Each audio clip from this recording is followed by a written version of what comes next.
ભગવાનને છે ને આમ બાંધી ન હગાય, ડાપણ કરવાથી અહંકાર કરવાથી બાંધી ન હગાય. થયું એવું ને, આ પેલા કેમ ન બંધાણા? તો પ્રશ્ન થાય ને, તો હવે બંધાવું હતું તો પેલા કેમ ન બંધાણા? લ્યો, તો પેલા જ બંધાઈ જવું હતું. તો આ બધું કરવાની શું જરૂર હતી? દોરડા, આ બધું એક દોરડું વળી 2 આંગળ ઘટે, વળી પાછું 2 આંગળ, આવું બધું કરવાની શું જરૂર હતી? પેલા જ બંધાઈ ગયા હોત તો આ પ્રશ્ન થવો જોઈએ. કેમ ન બંધાણા? ખબર છે?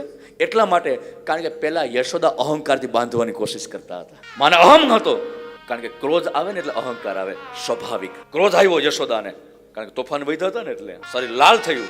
અને ક્રોધના કારણે આમ કૃષ્ણને બાંધવાની કોશિશ કરી. અને સ્વાભાવિક જ્યાં ક્રોધ છે ત્યાં અહંકાર છે. અને કૃષ્ણે શું જોયું? અહંકારના દર્શન કર્યા. અને વાતે સાચી, જ્યાં અહંકાર છે ત્યાં કૃષ્ણ કેમ બંધાય? અને હવે શું થયું? જ્યારે અશ્રુ પડ્યા ને, એટલે એ અશ્રુ એ પ્રાયશ્ચિત છે. એ પ્રાયશ્ચિતના અશ્રુ જ્યારે વહ્યા ને, એ પ્રાયશ્ચિતના અશ્રુમાં અહંકાર વહી ગયો. હૃદય એ શુદ્ધ થયું.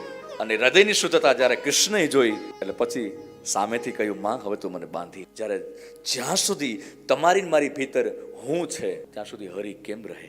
વાલા, હું હટે ને, હું આવે ત્યારે હરિ હટે. ધ્યાન દે, હું આવે ત્યારે હરિ હટે, અને જ્યારે હું હટે ને ત્યારે હરિ પ્રગટે. સાહેબ